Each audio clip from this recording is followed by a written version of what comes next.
And I wanted to share with you guys, a lot of you guys know that are familiar with my Super Cheap Game series, and I love talking about how you can get great deals on games, mainly because throughout the year, for me at least, there's a lot of games I'm really interested in.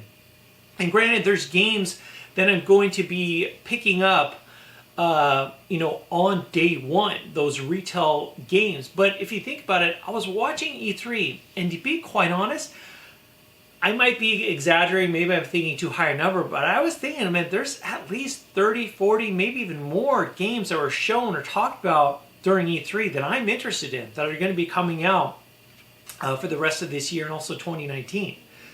And if you think about that, that's thousands and thousands of dollars. Most people watching this, thousands of dollars for games in a given year period of time, that's really, really steep.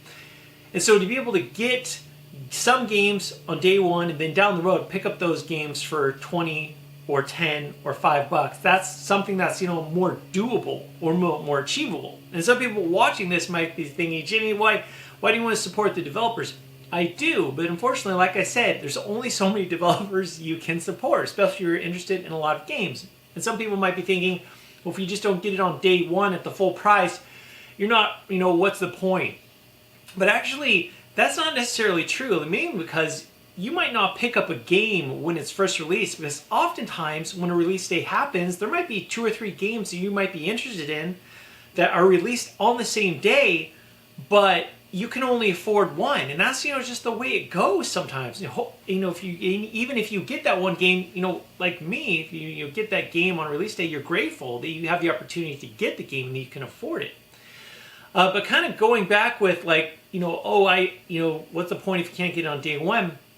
Lots of gamers, this is the great thing, whether you pick up the game on release day or if you pick up the game down the road at a discount, say it gets marked down to $20, the developer's still getting money. And what's even better is that oftentimes you get introduced to a franchise after months or maybe even years after a franchise or game gets released, and you get introduced to a game or franchise that you had no clue or you really didn't get the chance to play. There's only so many games you can play in the day, unfortunately, or in the week. And so kind of going back to that, being introduced to a series, you're like, you know what, that sequel is coming out next month. I didn't pick up the original, but I did get to play it. I really enjoyed it. I'm going to check out the sequel, and I'm going to buy it day one. That's the great thing about gaming, is that whether you get the game on day one or get introduced to it years later, you have that opportunity, which is awesome. Now, I wanted to share with you guys, as the title states, an interesting approach to buying game. Now, I'm not saying you should do this with all games, but I thought this was interesting because with my episodes of Super Cheap Games, a lot of gamers occasionally give me advice or where they shop. They're like, well, I do this on Black Friday, or I check eBay, or I check Craigslist, or go to garage sales during these months of the year. And actually, I've gotten a couple comments that was quite interesting not too long ago, talking about how they get their games dirt cheap and how they don't get the games for a system when the system first launches. They said basically at the end of the life cycle, that's when they dive into the system. So basically what they're saying is that around the time the PlayStation 4 and the Xbox One was getting launched, as you can imagine, maybe some of you guys out there can relate to this, but as you can imagine, a lot of gamers, the PS4, Xbox One is about to get launched. Lots of gamers are getting their 360s and their PS3s, their Nintendo Wiis, their DS, their PSPs, and they were going to the GameStops and the different stores and trading in their games. And they might have say $1,000 that they paid for in these games, and GameStop might only give them $50, or I don't know. It was pennies on the dollar what they're getting. And so what you have is you've got these thousands of gamers bringing their games. They're they're thinking about the PS4 and the Xbox One. They're like, I don't care what it takes. I'll trade in these 50 games so I can get two or three games in a new system. And sometimes it's even a worse deal than that. But there are gamers out there, and maybe you guys have done this, where you're not really there for a launch day because you're thinking, not only do I want to pay, when the PS4 and Xbox One launched, the PS4 was $400, the Xbox One was $500, Xbox One, way cheaper. Even the Xbox One X is cheaper than $500. PS4, no longer $400. PS4 you can get around $250, $200 depending on the deals or the way you get.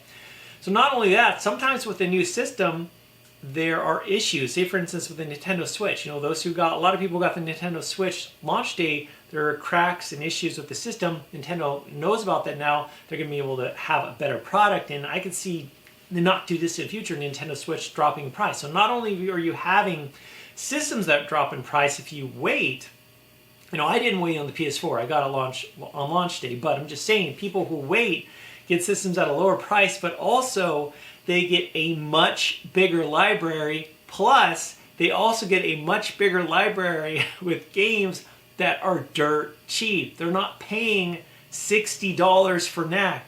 They're not paying $60 for Killzone Shadowfall. As I talked about the other day, you can pick up Killzone Shadowfall for $5 at GameStop, or at least that's what it was the other day when I saw it there. So from $60 to $5. Granted, not all games are like that. There are a lot of games that are like really stubborn with how far they drop in price. But that's an interesting approach where they're like, you know what?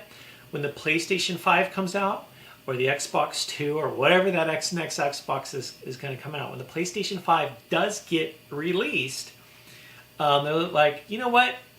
People are trading their PlayStation 4, and in groves, people are trading their games. They're trading these games nickels or pennies on the dollar, or however you word it.